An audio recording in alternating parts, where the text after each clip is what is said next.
जो 39 आप देख रहे हैं उसके नीचे भी मैंने कुछ हीरे रखे हैं, बिकॉज अगर 1 करोड़ का एक हीरा बहुत बड़ा रहता है जी।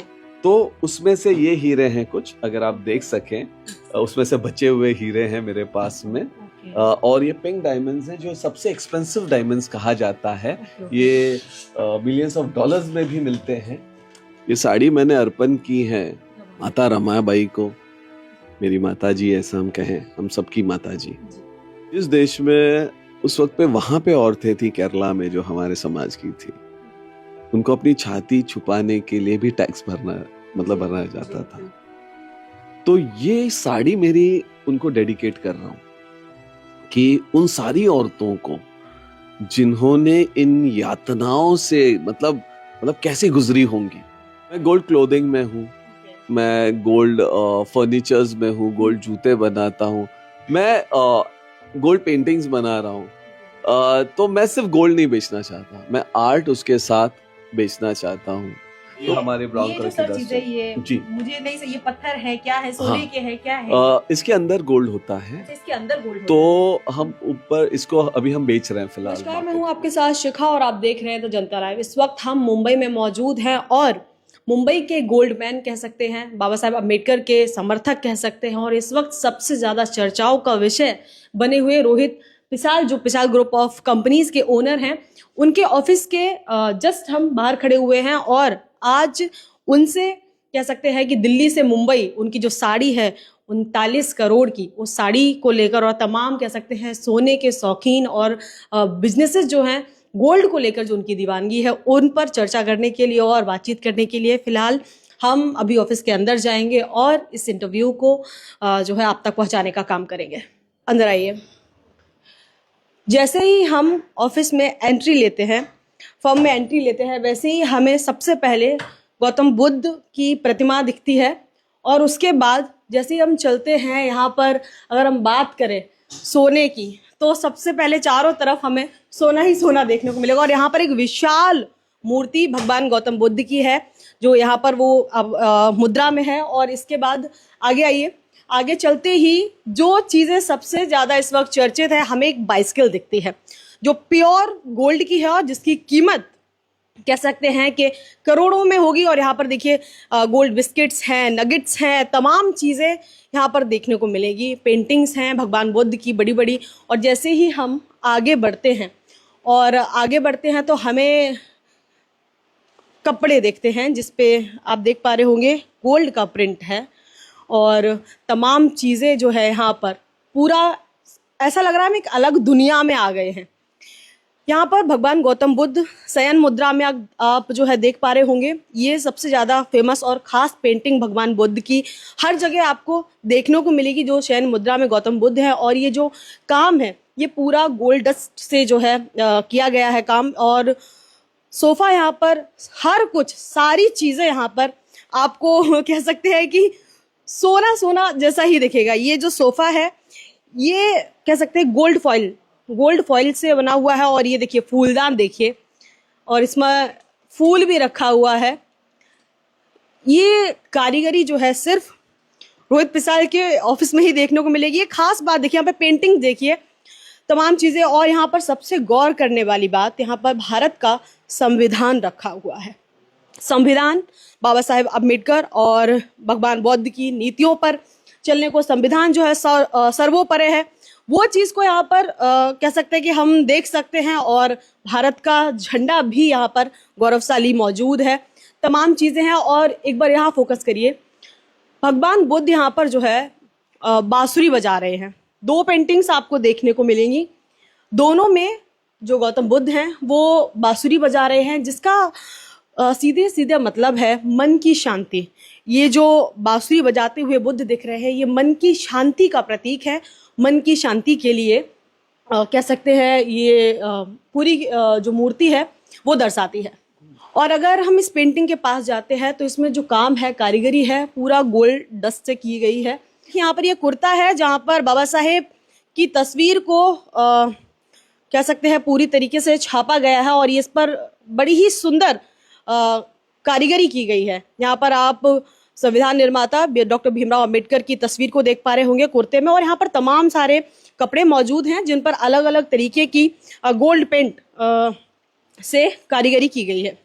ध्यान केंद्रित वाली पेंटिंग और देखने को मिल जाएगी जो सीधा सीधा कह सकते हैं अट्रैक्शन ऑफ आई बन गई है। यहाँ पर एक मॉडल है, वो साड़ी पहने हुए, और ये जो पेंटिंग है ये भी गोल्ड डस्ट से ही की गई है। ये एक साड़ी है और एक वो साड़ी है जो बनाई गई है अभी, जिसकी कीमत को सुनकर लोग दंग रह रहे हैं कि ये साड़ी जिसकी कीमत 39 करोड़ है वो रमाबाई अंबेडकर के लिए उनकी जयंती पर उन्हें समर्पित की गई है। और वो साड़ी जब चर्चाओं में आई तो हर कह सकते हैं हर फील्ड में हर मीडिया सब एक्टिव हो गए, और उस साड़ी की चर्चाएं हर जगह, हर देश के अलग अलग राज्य में अगर हम न्यूज़ खोल के देखते हैं तो न्यूज़ वीडियोस में 10 में से 7-8 वीडियो इसी पर चर्चित है। और यही कारण है सबसे बड़ा कि दिल्ली से हमारी टीम को मुंबई आना पड़ा खास इसी खास पेशकश के लिए।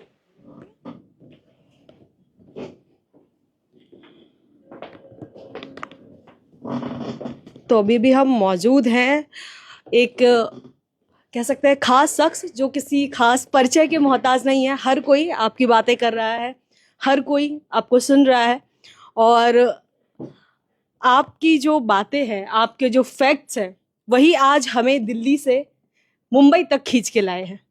आज हमारे साथ इस खास पेशकश में खास मेहमान कह सकते हैं पिसाल ग्रुप के ओनर और बाबा साहेब अम्बेडकर के बहुत बड़े कह सकते हैं समर्थक, और जो साड़ी इस वक्त चर्चाओं में है। सबसे पहले शुरुआत सर हम साड़ी से ही करेंगे। 39 करोड़ की साड़ी, आजकल अगर हम 15-20 हज़ार की भी साड़ी ले आते हैं तो हम एकदम शो ऑफ करते हैं, अरे हमारी महंगी साड़ी है। क्या खास बात है उस साड़ी में, और 39 करोड़ उसकी कीमत कैसे होती है? सबसे पहला सवाल तो मेरे दिमाग में जहन में यही घूम रहा है, इसका जवाब पहले दीजिए। सबको जय भीम, और जनता लाइव के सारे सब्सक्राइबर्स और जो भी मुझे वॉच कर रहे हैं उन सबके लिए हार्दिक शुभकामनाएं और जय भीम। फर्स्ट ऑफ ऑल ये जो साड़ी है जी। इसके पीछे एक बहुत बड़ा मतलब एक वैल्यूएबल कंसेप्ट था, एक सिंबॉलिक साड़ी है जी। ये साड़ी मैंने अर्पण की है माता रमाबाई को, मेरी माता जी ऐसा हम कहें, हम सबकी माता जी। जिस देश में जब हमारी उस वक्त पे जो माताएं थी उनको जब साड़ी भी नई खरीदी जाती थी तो कीचड़ में डुबो के दिया जाता था। उस वक्त पे वहां पे औरतें थी केरला में जो हमारे समाज की थी, उनको अपनी छाती छुपाने के लिए भी टैक्स भरना जाता था।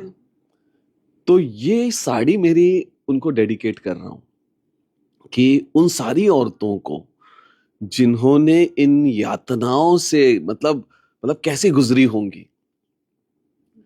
और रही बात माता रमाई की, जिनके लिए मैंने ये साड़ी बनाई है, तो उनको जब क्षय रोग हो गया था, उनको जब टीबी हो गई थी, तो बाबा साहब को डॉक्टर्स ने कहा था कि उनको किसी अच्छी जगह पे जहाँ पे एनवायरमेंटल थोड़ा सा कुछ अफेक्ट हो ऐसी जगह पे ले जाएं। तो मेरे ग्रेट ग्रैंडफादर उनको ले आए थे अपने कोंकण में, वीर गांव में।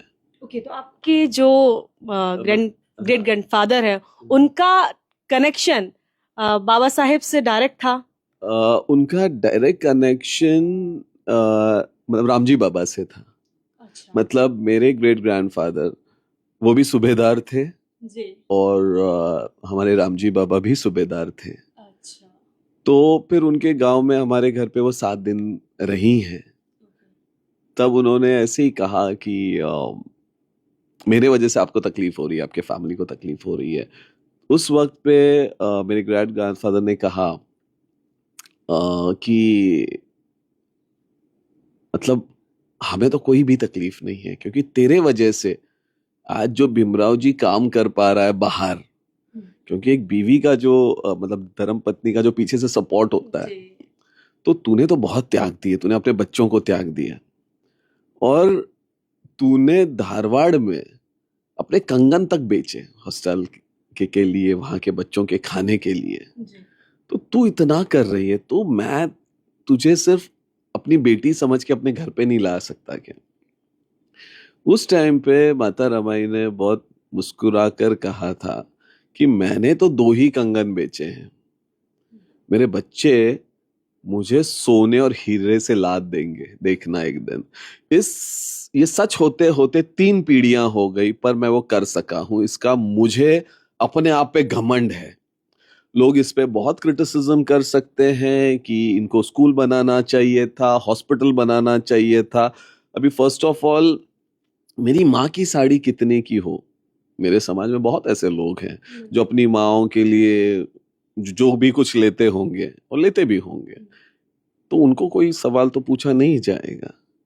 तो ये मैंने कोई समाज के लिए काम नहीं किया, मैंने मेरी माँ के लिए काम किया है। तो मेरी माँ का साड़ी वो 100 रुपए की हो, 1000 की हो, करोड़ की हो या 10,000 करोड़ की हो, दिस इज माई पर्सनल। तो जैसा कि उस वक्त रमाबाई जी ने, माता रमाबाई जी ने जो कहा था, वो आज इतनी पीढ़ियों के बाद आप कर पाए हैं। तमाम तरीके की टिप्पणियां आपने कहा, लोग इसकी कैसे आलोचना भी करेंगे, प्रशंसा भी करेंगे, लेकिन आलोचना नहीं, हमें तो हर जगह प्रशंसा ही दिख रही है इस चीज की। खास सवाल मेरा सर ये है कि आज जिस तरीके से देश भर में संविधान की बात करें, बाबा साहेब की बात करें, जिस हिसाब से फॉलो किया जा रहा है, जिस हिसाब से बाबा साहेब को माना जा रहा है, उस पर मैं आपकी खास टिप्पणी लेना चाहूंगी, खास जवाब जानना चाहूंगी कि हम या कोई भी, हमारा ह्यूमन नेचर है जो हमारे तक जो चीजें से जो हमारे फायदे के लिए चीजें होती हैं, या जिससे हमें लगता है, कोई भी पॉलिटिकल पार्टी हो गई है, संविधान को या बाबा साहेब को, सब अपने अपने फायदे के लिए, अपने अपने मतलब के लिए उतना ही यूज कर रहे हैं। तो किस तरीके की जो उनकी विचारधारा है, जो संविधान है, उसको जो जनता है, उसको किस तरीके से लेना चाहिए? सबसे बात है, ये बदकिस्मती है जी। मेरे यहाँ पे सारे illiterate political parties, illiterate leaders और इलिटरेट इंटेलेक्ट्स हैं। मतलब मैं इलिटरेट यानी उनकी सिर्फ पढ़ाई लिखाई नहीं बोल रहा हूँ।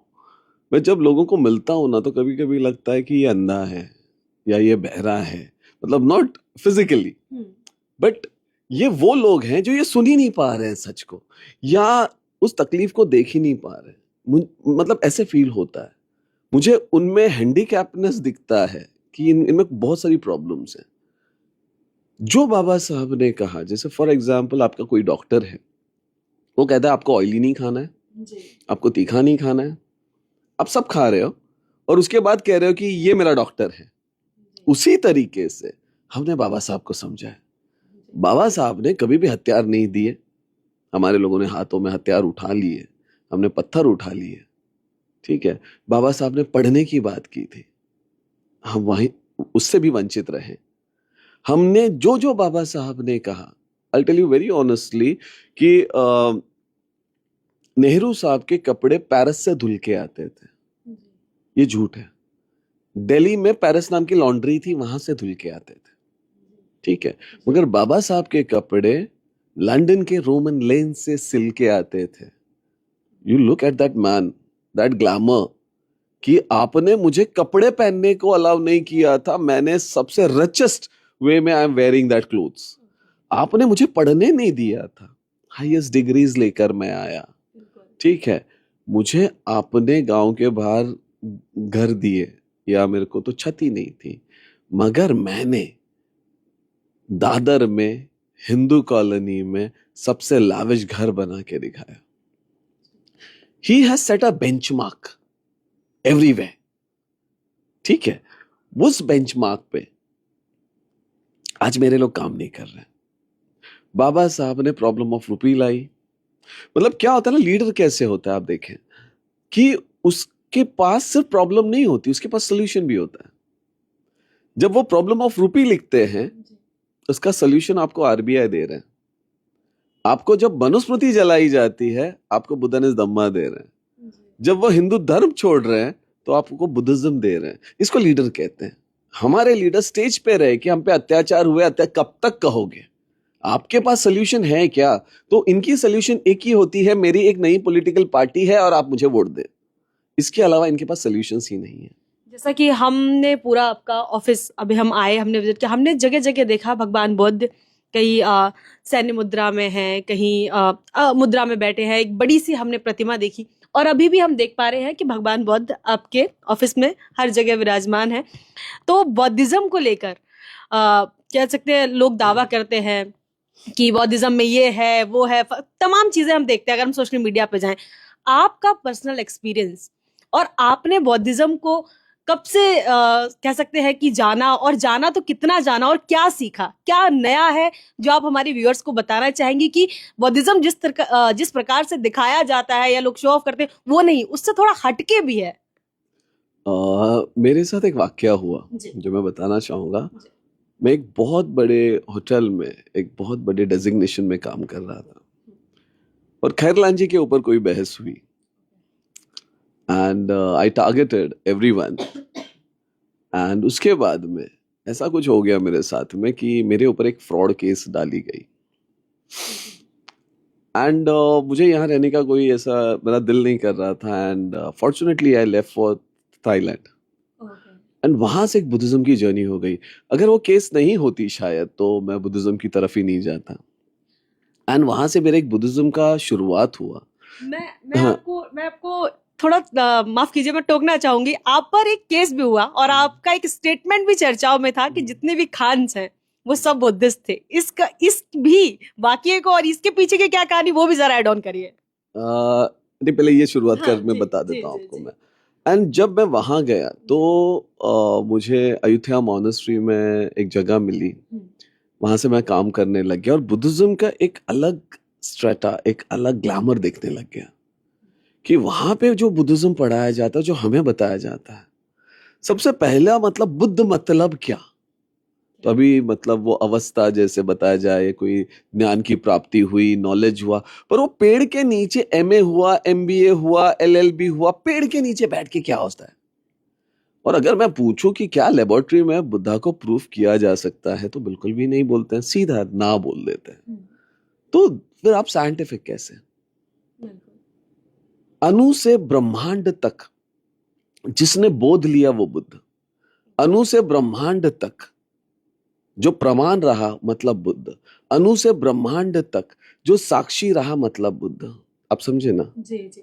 नहीं, मैं कुछ भी नहीं समझा एक्चुअली, मैंने सिर्फ शब्दों का खेल खेला है। And this is what is happening with Buddhism. बड़े बड़े ऐसे ऐसे वर्ड्स यूज करो ताकि आप उसको कंफ्यूज कर सको। If I love you it means I have a dopamine in my body when I love someone. वो जो केमिकल मेरी अफेक्ट करती है दैट इज डोपामाइन। अगर आप में ऑक्सीटॉक्सिन है, टेस्टोस्टेरोन है, एड्रेनालाइन है, ये सारी केमिकल्स हैं आपकी बॉडी में। जब कोई एक रेपिस्ट होता है, उस लड़की को इतने गंदे नजरों से देखता है, उसके वस्त्र फाड़ देता है, सब कुछ करता है, जब वो केमिकल रिलीज होता है उसकी तरफ देखता भी नहीं। 10 मिनट पहले वो वही था, 10 मिनट के बाद वो वही है। सुबह जब मैं बीवी से झगड़ा करके निकलता हूं, उस पर हाथ भी उठा लेता हूं, ऑफिस में आते आते यार मुझे ये नहीं करना चाहिए था। तो मेरे अपने केमिकल्स मुझे जानवर बनाते हैं, मुझे मोहब्बत करना सिखाते हैं। वन लाइन में अगर मैं यंग जनरेशन को बुद्धाहुड समझाने की कोशिश करूंगा तो मुन्ना भाई एमबीबीएस में संजय दत्त कहते हैं मतलब इस सर्किट ये सब केमिकल लोचा है and your body is a chemical लोचा। जिस इंसान ने इस केमिकल्स को, डोपामाइन को, टेस्टोस्टेरोन को, ऑक्सीटॉक्सिन को न्यूट्रलाइज किया, ट्रांसफॉर्म किया, उसे कहते हैं बुद्ध। जो कंट्रोल रहता है, जो कंट्रोल रहता है। फॉर एग्जाम्पल अफगानिस्तान में ईंट पे बुद्ध खड़े हैं। ओके, अभी उस हर अवस्था का एक अर्थ है, ठीक है। महापरिनिर्वाण का एक पोज है, उनका भूमि स्पर्श का पोज है, उनका ये पोज है, हर का अर्थ है बुद्धिज्म में। तो मैंने बोला ये ईंट पे ऐसे क्यों खड़ा है? तो इसको मोटर ऑर्गन कहते हैं, कमर के नीचे सेंसिटिव ऑर्गन कहते हैं। तो सारी इंद्रियां मेरे कंट्रोल में है। मेरी आंखें बड़ी है, मैं जागरूक होकर देखता हूँ, मेरे कान बड़े हैं, मैं सबके सुख दुख सुनता हूँ। अब ये तो सब मान लिया, पर आप ईंट पे क्यों खड़े हो? अभी this is the biggest problem. तो बुद्धिज्म में ईंट और पत्थर का एक फिलॉसफी है। पत्थर मैनमेड नहीं, उसे मौत नहीं, इट्स इटर्नल। ईंट मैनमेड है और उसे मौत है। तो बुद्ध कहते हैं इंद्रियां मेरे कंट्रोल में है, जागरूक होकर देखता हूं, सबके सुख दुख सुनता हूं, पर मैं भी तेरे जैसा ही जाने वाला हूं, इसलिए मैं ईंट पे खड़ा हूं। That is Buddhism.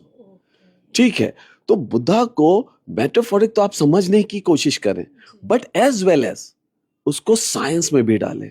जैसे बुद्धा ने इस धम्मा में एक बात आई है, एक इंसिडेंट आया है जिसपे एक बहुत मेरी बहस भी हुई कि निरंजना नदी में वो भिक्षा पात्र उल्टा जाता है। हाँ हाँ हाँ, तो वो फैक्चुअल नहीं है। ये स्टोरी आपको ये कहती है जो इस जगत की जो धारा बह रही है उसमें एक बौद्ध भिक्षु, भिक्षा पात्र इस भिक्षु का पात्र, उसमें वो सामर्थ्य है कि वो उसके उल्टे मतलब उसके विपरीत दिशा में जा सकता है, और वो गया। ये बताने का एक सिंबॉलिक वे है, एक मेटाफोरिक वे है। जैसे गुरु पूर्णिमा के दिन में ही उनका जन्म होता है, उनकी एनलाइटमेंट होती है, उनका महापरिनिर्वाण होता है, ऐसा माना जाता है। But this can be also metaphoric, क्योंकि अगर गुरु पूर्णिमा का दिन आप उस चांद को देखोगे, खूबसूरत चांद है और कुछ सितारे हैं वहां पे, ठीक है, यानी एक गुरु है and some disciples are there.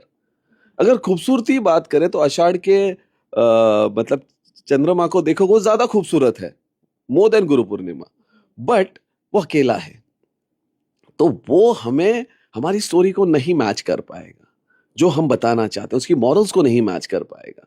तो क्या होता है कि चांद का लाइट जो है वो उसका खुद का नहीं है, उसने सूरज से लिया हुआ है, और वो जो प्रखर रोशनी है, आप सूरज को ऐसे नंगी आंखों से नहीं देख पाओगे, आपकी आंखें, आप अंधे हो जाओगे। तो वो जो चांद है उसकी प्रखर रोशनी लेता है और वो शीतल रोशनी उस सितारों को देता है। इसलिए गुरु पूर्णिमा को मानते हैं हम कि बुद्ध ने निसर्ग से जो प्रखर मतलब कठिनाइयां, दुख सब लिए और उसे शीतल कर कर हम तक वो जो बौद्ध धर्म पहुंचाया, ये बताने का एक मार्ग है। जैसे कहते हैं कि बुद्ध 8 मतलब कदम चले थे जब पैदा हुए, इट्स नॉट रियल, बट वो जो 7 कदम है और 8वां मार्ग जो है, 8वां जो कदम है वो अष्टांगिक मार्ग का है। So this is something which you have to understand. Metaphorically भी अच्छा लगता है, बट जब आप साइंस के क्लास में लेके जाएं, जब आप लेबोरेटरी की बात करें, तो you need to prove Buddha.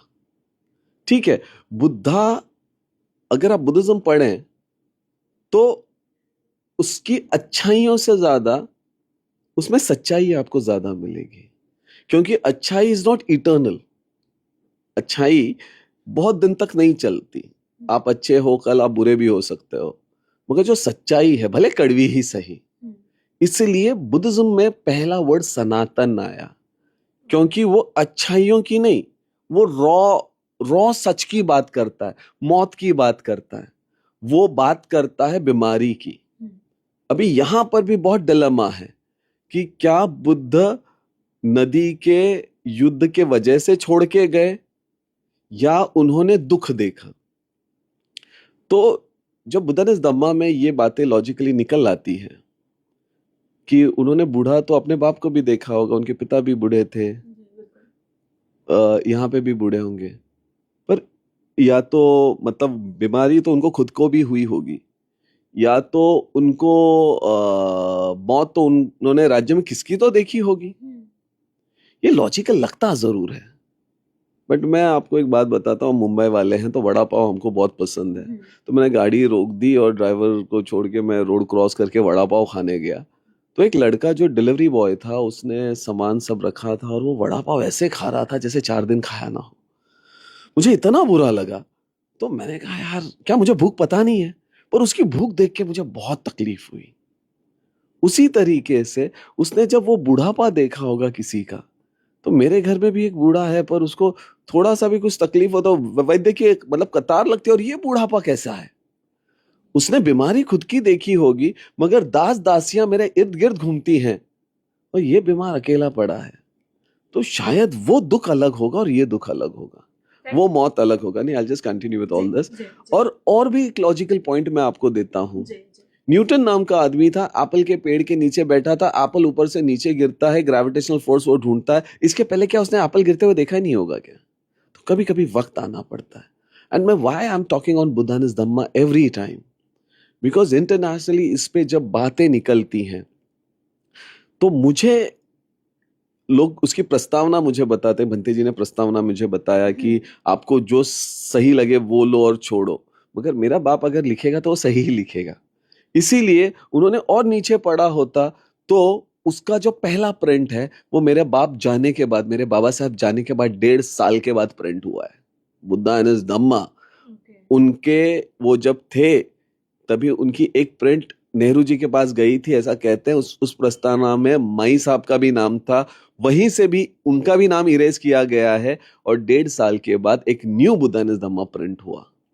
इसीलिए ये सारी कंफ्यूजन्स खड़ी हुई हैं। कोई डर ही नहीं कर रहा है इस पे बात करने की। पर जब हम इंटरनेशनल पटल पे जाएंगे, जब हम साइंटिफिक बुद्धिज्म की बात करेंगे, तो इन बातों का आप कहीं तो, जैसे असित नाम का ब्राह्मण आता है तो एस्ट्रोलॉजी पे बाबा साहब को कभी भी भरोसा नहीं था।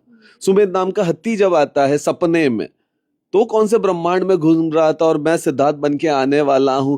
तो इसका मतलब अवतार पे मेरे को तो विश्वास ही नहीं। 22 प्रतिज्ञा में मेरे कहा गया, मेरे बाप ने दिए मुझे, तो यहाँ कुछ तो मैनिपुलेशन है, तो I need to filter it. यहाँ पर जब हमने आपके ऑफिस आए तो हम हर चीज गोल्डन कलर में देख रहे हैं, सोना सोना सोना। ये जो सोने की दीवानगी है ये कहाँ से आई? जैसे कि अगर हम बात करें कि पूरी दुनिया में 3 लाइसेंसधारी ही हैं गोल्ड माइन के, अंडर वाटर गोल्ड माइन के, उसमें से एक हमारे साथ आप मौजूद हैं अभी। तो ये जो दीवानगी है सोने की, ये सर कहाँ से आई और कैसे? और अगर हम विरासत की बात करें, ये जो सारा कुछ एम्पायर है इतना बड़ा जो आपने खड़ा किया है, ये विरासत में मिला है या फिर बुद्ध को जानने के बाद, या आप कब ये कह सकते हैं कि आया? I didn't choose gold, gold choose me. या हाँ, तो ये एक बेसिक है हमारे, जैसे आप और मैं, हम कॉमन लोग, 1 तोले का भाव इतना बढ़ गया और हमारी हालत खराब हो जाती है, वैसे मैं भी था। ठीक है, तो जब मेरे पे एक अटैक हुआ था, उसके बाद मैं पैरालाइज हुआ, मैं बैंकरप्ट हुआ। ये का फ्लोर ही मेरा था एक ज़माने में, अभी मेरे 2 ही शॉप्स हैं यहाँ पे। तो मैं पैरालाइज, फिर मेरे पे उसी वक्त पे मुझे भी कैंसर हुआ, एंड मैं टोटली बैंकरप्ट था, और ये सब लॉक हो चुका था, सब ख़त्म हो चुका था। एंड मेरी एक छोटी सी टीम जो आर्कियोलॉजी में काम करती थी इन मॉरिशस, एंड वहाँ से कॉल आने लग गए, एंड सबको ऐसा लगा कि मतलब मेरे घर वालों को, मेरी वाइफ को, कि शायद सैलरी के लिए ही फ़ोन कर रहे हैं और इसकी हालत ऐसी है, कहाँ से देंगे एंड ऑल। तो कंटिन्यूस कॉल आ रहे थे, तो मैंने बोला यार मैं बात करके उनको बोल दूंगा कि I am not in the state to give salary. मैंने फ़ोन उठाया और वहाँ से जो कॉल आई, और उन्होंने कहा कि sir we have found a gold nugget. अभी मैंने चिकन नगेट खाया हुआ है, गोल्ड नगेट क्या होता है सचमुच नहीं मालूम मुझे। तो बोला मीन्स व्हाट्स दैट? तो बोला गोल्ड स्टोन। फिर भी यकीन तो कुछ भी नहीं था, सिर्फ इतना ही पता था उनको सैलरी नहीं चाहिए, उनको जो चाहिए वो सिर्फ अपने जो भी रजिस्ट्रेशन थे उसके पेपर्स चाहिए, हम पानी के नीचे क्यों जाते हैं ये वो सारे देना है, ताकि फॉरेंसिक लैब में जा सके और हम उसको क्लेम कर सकें। एंड वो 200 ग्राम का जो पत्थर था उसमें 60% गोल्ड मिला। वहाँ से मेरी ज़िंदगी की शुरुआत हुई। मैं पैरालाइज था, तब धीरे धीरे मैं ठीक होने तक, और तब तक वो गोल्ड हम निकालते रहे, हमारा वो वहाँ कंटिन्यू होता रहा। और जिस लड़की ने मुझे कॉल किया था, अनफॉर्चुनेटली मैं उसे कभी मिल नहीं सका, क्योंकि मैं ठीक होने तक, वहाँ जाने तक उसकी शादी हो गई थी, and she shifted to US. तो उसकी याद में, इस कंपनी का नाम सुशा है, she is Russian girl, and आज रोटी उस लड़की के वजह से खा रहा हूँ मैं भी। इसके लिए मेरे कंपनी का नाम सुशा है। एंड अपार्ट फ्रॉम दैट जो मेरी लेबोरेटरी है KGF है, आपने देखा होगा। तो आपने KGF मूवी देखी होगी। उसमें वो हीरो होता है, वो माइन में जाता है, वहाँ पे कुछ गरीब औरतें, छोटे बच्चे, और उनको बचाता है। ये किसी के लाइफ में हुआ है पहले हिस्ट्री में, और उस असली KGF का नाम है डॉक्टर भीमराव रामजी अंबेडकर। वो कोलार गोल्ड फील्ड में आंध्र प्रदेश में गए थे। वहाँ पर अंग्रेज हमारे लोगों के साथ बहुत बुरा बर्ताव कर रहे थे, और वो उस टाइम पे 8 घंटे का जो ड्यूटी है, 8 घंटा ही मेरा बंदा काम करेगा और हफ्ते में एक छुट्टी लेगा, ये वहां से शुरू हुआ। तो इसलिए बाबा साहब के नाम से ही KGF है वो। यहाँ पर मतलब जो कुछ भी हम देख रहे हैं सबके पीछे एक गहरा मतलब है, चाहे आपकी कंपनी का नाम हो या फिर साड़ी, सर साड़ी की बात करें, अगर वो साड़ी की अगर हम बात करें अभी, तो वो 39 करोड़ की साड़ी जो है, यहाँ पर एक बारी आप फोकस करिए, यहाँ पर जो पेंटिंग है कह सकते हैं, जो तस्वीर रमाबाई जी की है, वो तस्वीर ये भी सोने से पूरा काम हुआ है या फिर? ये जो पेंटिंग है वो पूरे गोल्ड की डस्ट में बनी हुई है। अच्छा, ओके, गोल्ड हम डस्ट। इसको गोल्ड की मिट्टी बनाते हैं ओके। और उस गोल्ड डस्ट में हम वो बनाते हैं। एंड अपार्ट फ्रॉम दैट, हाँ, उसमें हम कोशिश करते हैं, मतलब ये मतलब this is a replica, you can say that. Okay. हाँ, कि ताकि लोगों को एटलीस्ट रेप्लिका देखने मिले। और जो ये बिंदी लगी हुई है माता जी के सर पे, ये सोना है, हीरे है, क्या है ये इस बिंदी? नॉर्मल नेचुरल डायमंड्स है, not that expensive actually, but वो उसमें के हैं। और उसमें जो हीरे हमने रखे हैं, हाँ। जो 39 आप देख रहे हैं, उसके नीचे भी मैंने कुछ हीरे रखे हैं, बिकॉज अगर 1 करोड़ का एक हीरा बहुत बड़ा रहता है, जी। तो उसमें से ये हीरे हैं कुछ, अगर आप देख सकें, उसमें से बचे हुए हीरे हैं मेरे पास में। ओके। और ये पिंक डायमंड्स हैं, जो सबसे एक्सपेंसिव डायमंड्स कहा जाता है। ओके। ये मिलियंस ऑफ डॉलर्स में भी मिलते हैं। ये हमारे ब्राउन ये कलर जो की सर डस्ट चीजें, ये जी। मुझे नहीं से, ये पत्थर है, क्या है, सोने हाँ। के है, क्या है? इसके अंदर गोल्ड होता है, अच्छा, इसके अंदर गोल्ड होता तो हम ऊपर इसको अभी हम बेच रहे हैं फिलहाल मार्केट में, है? ताकि अंदर का जो भी गोल्ड है उसकी सारी स्कैन करके उसका प्रॉपर 24 कैरेट का जो भी 999 का जो भी लाइसेंसेस है वो सब हम प्रोवाइड करते हैं, और वो अच्छा दिखे इसलिए ऊपर से सिर्फ उसको पॉलिश किया गया है। But this are natural nuggets, क्योंकि मैं चाहता हूँ कि हमारे लोग गोल्ड में ही बिजनेस करें। ये आप देख सकते हो, तो ये ऑस्ट्रेलियन है, इसके पोर्स आपको बता देंगे, ये ऑस्ट्रेलियन नगेट्स हैं, और ये मोस्टली 24 कैरेट होते हैं। 24 कैरेट। हाँ, और ऑस्ट्रेलियन के अलावा फिर 18, 14, 12 व्हाटएवर, बट जब ऑस्ट्रेलियन कैरेट्स मतलब ऑस्ट्रेलियन नगेट्स होते हैं, वो मोस्टली आपको वो 24 कैरेट में ही मिलेंगे। वो साड़ी इस वक्त कहाँ है? Right now it is in bank, and very soon मैं वो साड़ी लेके उसका भ्रमण करूंगा एंड भारत में घूमूंगा। उसके बाद हमारी दुबई की जो कंपनी है एक, उन्होंने हमारे साथ मतलब कोलैबोरेट करके it will be taken to Buckingham Palace in London, और उसमें जो भी हमारे मतलब जो भी प्रॉफिट्स हमें दिया जा रहा है उसके बारे में, उस साड़ी के लिए जो पर डे लोग आएंगे एंड ऑल, तो उसमें से मैं बहुत जल्दी मतलब विद इन 15 डेज आप देखेंगे कि मेरे 2 अंडर वाटर स्कूल स्टार्ट हो रहे हैं, एक नागपुर में और एक कोल्हापुर में। सर उसके लिए भी बहुत बहुत बधाई आपको। और ये क्या, ये गोल्डन बेस्ड? ओके, ये अभी इसकी ब्रांडिंग नहीं हुई है। हाँ। ये गोल्ड डस्ट से बने हुए क्रीम्स हैं जो हम बना रहे हैं, यहाँ पे आप देख सकते हो। क्या मैं गारंटी दे दूंगा आपको कि 7 दिन में मैं गोरा कर दूंगा। अच्छा, ब्यूटी प्रोडक्ट भी गोल्ड से, ये आइडियाज कहाँ से आ रहे हैं, और आने वाले समय में ये आइडियाज कहाँ तक जाएंगे? क्या क्या माइंड में चल रहा है आपको, और कहाँ तक ये जाएगा? अगर हम क्लॉथिंग की बात करें, ब्यूटी प्रोडक्ट भी हमने देख लिए, 24 कैरेट्स गोल्ड के आइटम भी देख लिए, और पेंटिंग भी हमने देख ली। आने वाले समय में भारत को कहाँ ले जाने वाले हैं, और आप क्या क्या गोल्ड से होगा? शायद बहुत सारी और चीजें हैं, जैसे मतलब गोल्ड के जूते बनाता हूँ, गोल्ड के या मतलब गोल्ड के जूते, मेरी गोल्ड की कार आ रही है, मर्सिडीज आ रही है मेरी गोल्ड में, तो ये सारी चीजें मैं बना रहा हूँ। इसको सिर्फ शौक बोल सकते हो आपके हिसाब से, but it is one of the best investments. आप कितनी भी महंगे कपड़े पहन लो, कितने भी महंगे, उसका साल के बाद, 2 साल के बाद, 5 साल के बाद क्या होगा? खत्म। शादी में सबसे महंगे कपड़े हम पहनते हैं, उसके बाद फेंकेंगे भी नहीं, क्योंकि इमोशनल कुछ रहता है उसमें। एक फोटो क्लिक हो जाए बस, 10-20 हजार का कपड़ा बस रख जाता है। समझो उसमें उतने ही पैसे का गोल्ड लगा हुआ है, भले 50,000 का, 20,000 का, what ever. Down the line 25 साल के बाद आपका बच्चा बड़ा हो रहा है, 25 साल के बाद उस 20,000 का क्या प्राइस हुआ होगा?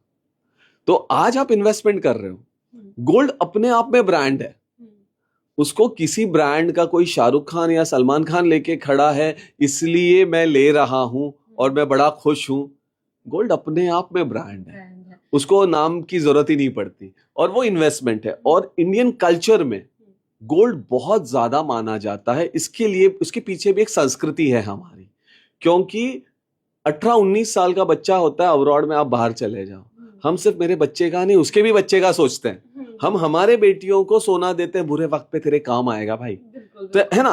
तो हम आगे की सोचते हैं, हमारे बच्चों की सोचते हैं, हमारे फैमिली की सोचते हैं, इसलिए गोल्ड जो है वो सबसे ज्यादा कंज्यूम पहले जमाने से आज तक इंडिया में ही होता ये है। अगर हम चेयर की बात करें तो ये जो चेयर है ये किस तरीके का गोल्ड फॉइल है, लेदर है? हम लगाते हैं, हाँ, बट अनफॉर्चुनेटली इसमें बहुत ज्यादा लगता है गोल्ड, नहीं तो वो घिस जाता है अगर उसमें पतला फॉइल होगा। जी। तो ये मैंने सैंपल्स इसलिए बना के रखे, मैंने दुबई में काफी बेचे हैं ये, बट इसके लिए बहुत ज्यादा गोल्ड लगता है। ये बिजनेस इंटरनेशनल लेवल तक जा रहा वहाँ है। पर अब जो है मैं इसका हाई होता जा रहा मैं है। गोल्ड क्लोथिंग में हूँ, ओके। मैं गोल्ड फर्नीचर्स में हूँ, गोल्ड जूते बनाता हूँ, मैं गोल्ड पेंटिंग्स बना रहा हूँ। तो मैं सिर्फ गोल्ड नहीं बेचना चाहता, मैं आर्ट उसके साथ बेचना चाहता हूँ, तो उस तरीके से मैं कोशिश कर रहा हूँ। सर जो ये क्लॉथ की बात की हमने बाहर देखे कई सारे टी शर्ट जिस पे प्रिंट है बाबा साहेब अम्बेडकर के और तमाम जो है प्रिंटेड टी शर्ट है, वो टी शर्ट्स पे या जो कुर्ते हैं